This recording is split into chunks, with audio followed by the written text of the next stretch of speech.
pandemiak zaintzen krisia azaleratu duela esaten da. Nola ulertzen duzue krisi hori? Nik esango nuke aspaldi azaleratu zela barkatu zaintza krisia, baina nolabait pandemiak bai areagotu egin duela, ez? Baina generamatzen urteak feminismoetatik esaten, bizi garela gizarte batean, non aberastasuna metatzea den helbururik gorenena, nolabait, edo helburu nagusiena, eta ez aldiz bizitzak sustengatzea, ez? Eta nolabait pandemiak hori are modu ageriagoan ikustarazi du, ez? Ikusi da nola zaintza beharrezkoa den, baina egun eremu feminizatu eta prekario bat den, eta ez dauka baliorik, ez sozialik, ez politikorik, ez ekonomikorik gure jendartean, ez? Eta nik uste hori oso agerian geratu dela. Nik ere, pixka bat Marinak plantatuen hildotik oso garbiak adbentzat pandemiak agian areagotu egin duela, baina ez azalaratu ja atzetikan bat mugimendu feministak behin eta berriz aldarrikatzen zuen zerbait izaten ari dela. Bestela gogoratu besterik ez dakagu duela 3 urte, martxoak 8ko egunean nola greba feminista, zaintzen greba feminista baten deialdia zen martxoak 8ko leloa, ezta? Osea, ja berez da gaia mahai gainen ipinita zegoen, jendartean ipinita zegoen. Agian pandemiak egin duena da areagotu oraindik, baina ez dela gai berri bat. Hau da, ja urteak damakizkigu eta kasu zehatza daude, ez dakit bururatzen zait Gipuzkoa mailan adibidez, erresidentzien inguruko grebak, zaindarien grebak, lan feminizatu, prekarizatu eta bar, eta nik uste dut, honek jarri duena da, pandemia jarri duena da, pixkan mahai gainen gehiago areagotu egin duelako zaintzen egoera, ja krisia aurretik zetorren. Ikuspegi feminista batetik zaintzen berrantolaketa soziala aldarrikatzen da. Zertaz ari gara? Zer suposatzen du? Bueno, iruditzen zait azkenean gakoetako bat izan daitekeela zaintzak ulertzea zentzu zabal baten. Zoritxarrez oraindik gure jendartean ikuste zaintzetaz hitz egiten dugunen bakarrikan zentratzen garela nolabait seme-alabak dituztenengan edo menpeko pertsona dazkatenengan, baina ikuste zaintzak zentzu zabal baten ulertu behar degula eta horra adibidez, ekonomia feminizatik eta bar egiten ari diren lanketa aldarrikapenak eta bar hori presente eduki behar degula. Azkenean oso presente eduki behar dugu pertsona orok behar ditugula zaintzak. Gure egunerokotasuna, gure bizitza egin ahal izateko. Ez da bakarrikan seme-alabak eduki edo menpeko pertsonak edukitzea. Orduan, zentzu zabal hori kontutan edukitzea eta gero, zaintzak gaur egun nola dauden kudeatuta, eta lehen berriz ere Marinak aipatutako hori usten diot nola azkenean erabat feminizatua den, prekarizatua den lan bat, inongo onarpen sozial, ekonomiko, eta bar eduki gabe, nik uste hor jarri behar degula pixka bat ikuspegia, ezta? Ez dugu ez asmatu behar, ja urteak dira, aldarrikapen hauek mahai gainen daudela, eta nik uste bide hori eutsi behar digula dudik gabe. Zaintzari buruz hitz egiten dugunean, ulertu behar dugula, hori ez, elkarmenpeko garela, ez? Ez dela, orain arte, ez dakit, ez zigaren jendartean, ez? Esan digu, pertsona guztiak autonoma garela, eta gaina lan merkatuaren bitartez, ez? Autonomia hori lortuko dugula, baina hori mito bat da, ez? Guztiok behar ditugu zaintza horiek, gure bizitzaren eremu ezberdinetan, eta beti, ez? Eta hori nolabait gure izaeraren erdigunean dago, ez?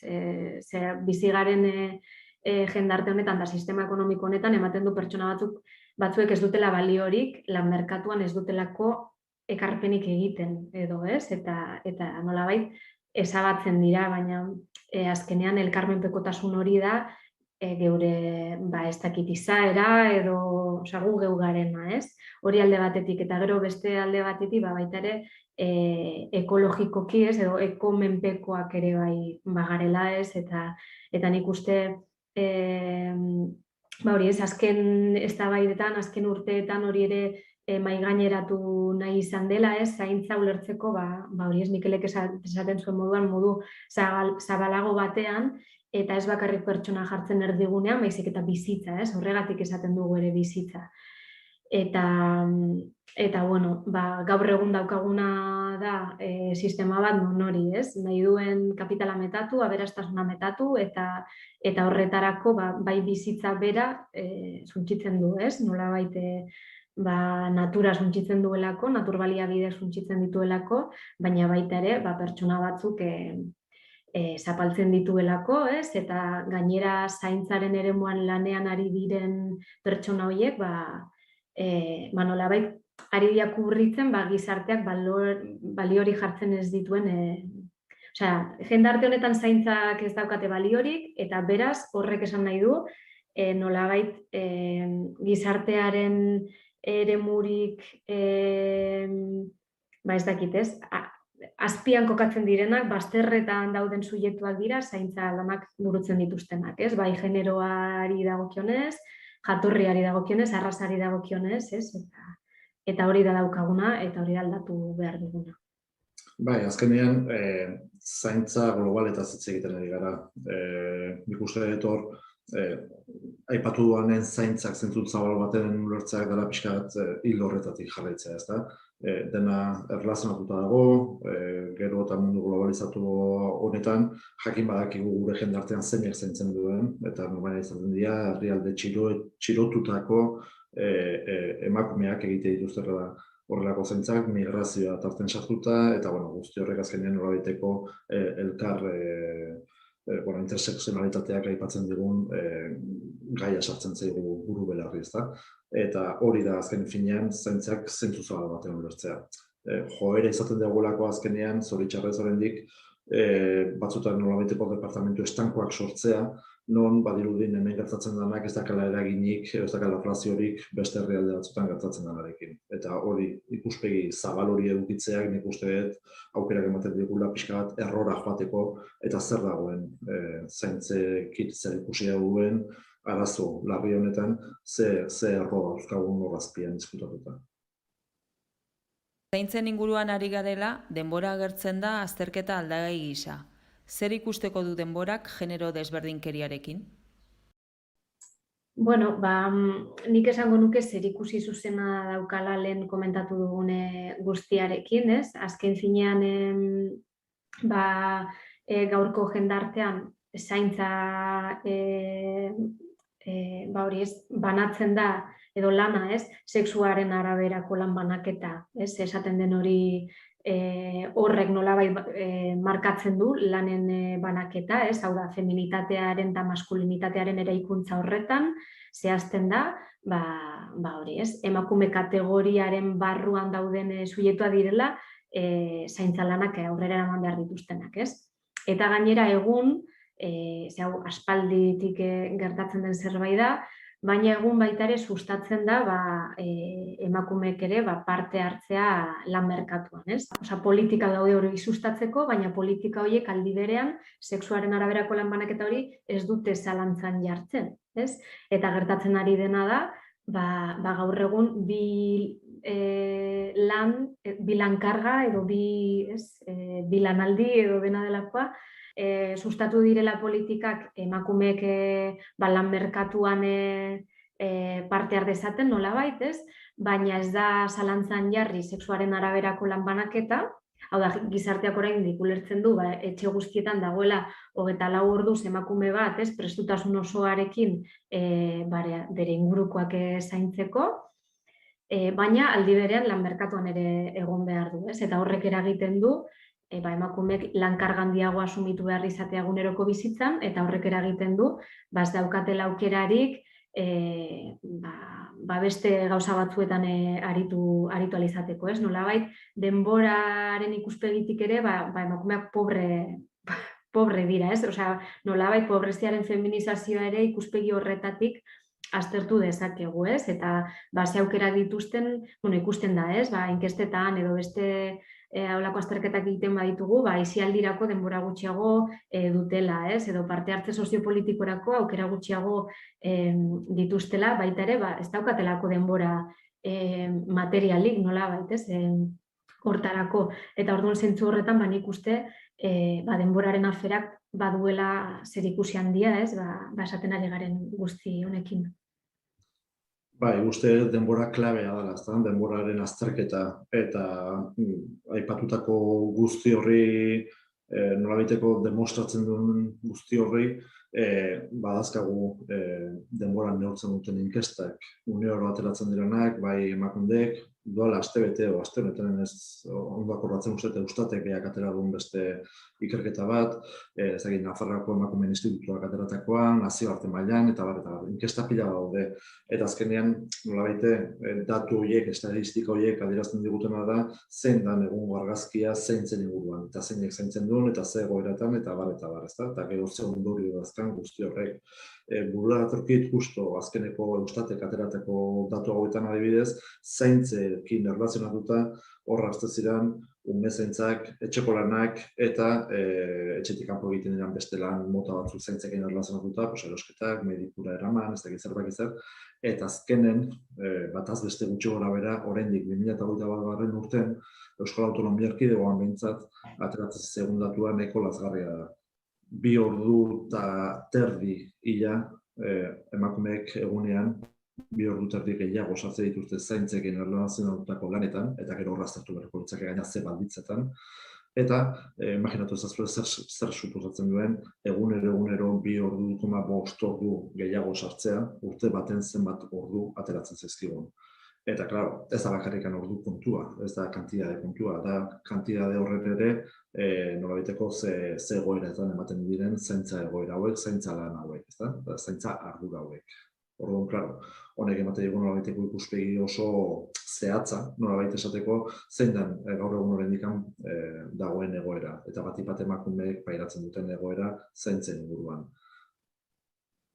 Bai, eta nik baita ere erlazionatuko nuke, azkenean jendartean nolabait, ez denbora ulertzen badugu, erloju denbora izango balitz ez dela, ez gaur egun daukagune denbora neurtzeko modua, azkenean erloju denbora hori oso lotuta dago produkzioarekin, industriarekin, ez? Industrializazio prozesuarekin batera nolabait indarrean jarriztelako erloju denbora hori, ez? Baina talkan sartzen da zaintza lanekin eta zaintzaren denborekin, ez? Beste logika bat dauka guztiz, ez?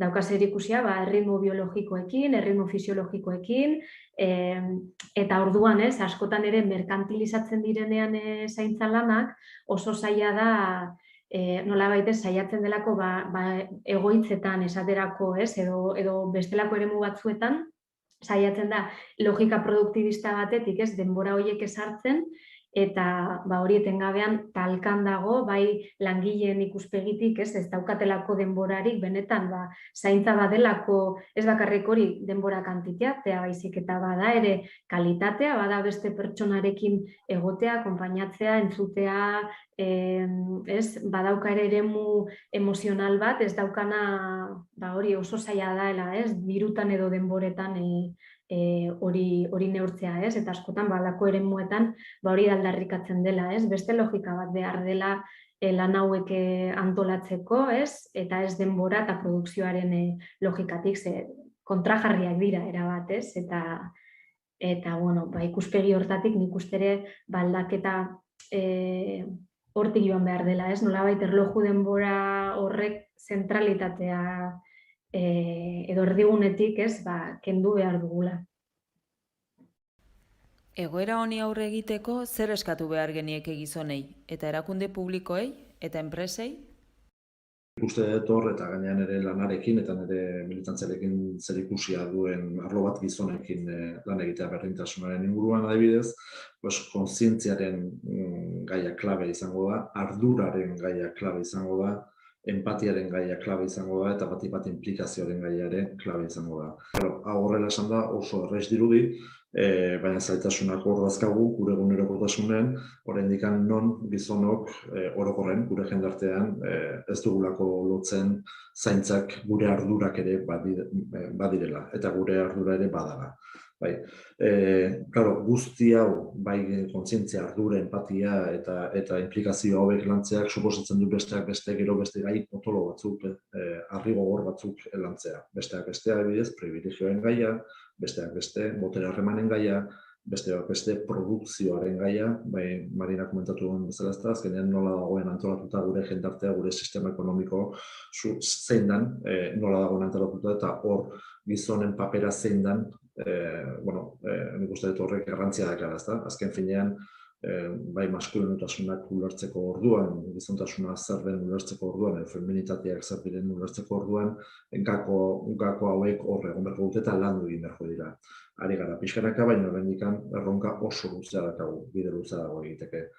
Bestalde, bai erakunde publiko eta enpresekin erlazionatuta, oso ere dazkagun erronkak kristonak dira, oso erronka potenteak, ezta? Hasita produkziotik, beretik, non sistema produktibo hau guztiz goiti bera eraldatu beharra dagoen, eta ez da zerbait berria eskaera hau, ekonomia feministatikan aspaldi ari diren gai balantzen da, aspaldi lantzen ari diren gai bada, eta oraindik apenas ezer gutxi egin dena. Nik uste dut gakoetako bat izan daitekeela, bai erakunde publiko, bai enpresek eta bat, zaintzeak errekonozitzea. Hori izango ditzakela lehenengo pauso oso potente bat, ezta? Bentsat onartzea zer diren zaintzeak eta nola eragiten duen inkluso bai erakunde publikoei eta baita ere enpresei berei, ezta? Azkenean, zaintzak egiten dituztenei dazkaten egoera kontutan egitea, utziko baliote zaintza lan horiek egiteari, ez enpresak eta ez erakunde publikoak ez lukete funtzionatuko gaur egun funtzionatzen duten bezala. Hortik hasitan ikuste zaintzen errekonozimendu hori egin beharra dagoela. Eta ez modu jakin batean, baizik eta lehen aipatzen genuen bezala, modu zabal batean ulertu behar ditugula zaintzak. Hau da, zaintzaren ikuspegi hori aldatu beharra dagoela. Eta hor berriz ere, aipu egiten diot, aspaldian balentzan emakume feministei entzun, jaramonin, kontutan uki, aintzat hartu, eta bar. Moduak asko daude, erronkak asko dira, eta nik uste dut esparru ezberdinetatikan landu beharreko zerbait dela. Hau ez da ekintza puntual bat, hau da ez da estrategia puntual bat, baizik eta estrategia orokor bat, eta hor gero bakoitzak duen ahalmenen inguruan hor lanketak egin beharko dira, hau aldatzeko asmoa balin badakagu behintzat. Hor gabiltza lehendikan buru belarri erronka hauekin, eta erronkak asko dira. Agian, gehituko nuke ez, eta pandemiaren testuinguruan gaudela aintzat hartuz, nik uste oso argi geratu dela gaur egun daukagun zaintza sistemak ez duela funtzionatzen, ez? Nik uste oso agerian geratu dela hori, ez? Eta orain arte modu, eskutu batean edo ez dakit nola esan, ez? Oso agerian geratu dela, esaterako nagusien egoitzen zera guztia, ez? Edo nola ditugun gure nagusiak baita ere zaintzen, ez? Pisuetan, nun dagoenean pertsona bat 24 orduz norbait zaintzen eta pandemia baita ere zer gertatu den, nola jokatu den kasu horietan, ez? Ez dakit, bidegabetasuna edo bidegabekeria oso argia izan dela eta ikusi da oso garbi, badaukagun antolatzeko zaintza modua, ez dela justua eta aldatu beharra dagoela, ez?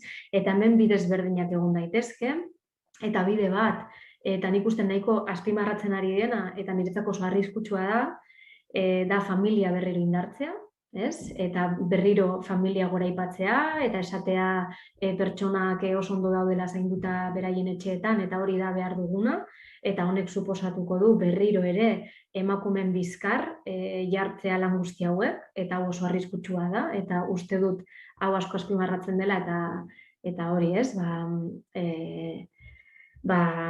tentuz, jarraitu beharko dugula, oso ondo, eta nik uste bez, jarraitu beharko dugula salatzen eta kritikatzen hori ezin dela izan bidea, hori alde batetik, eta gero beste alde batetik, oso agerian geratu da, dela sistema bat nun negozioa sartu den, barruraino, eta gaur egun zaintzaren eremua ere negozio egiteko hobia, edo, bai, merkatu hobia bilakatu da, eta azkenean, zuk bilatzen duzunean dena, zuk bilatzen baduzu negozio egitea eta berastasuna metatzea eta ez beste helburu batzuk, ez?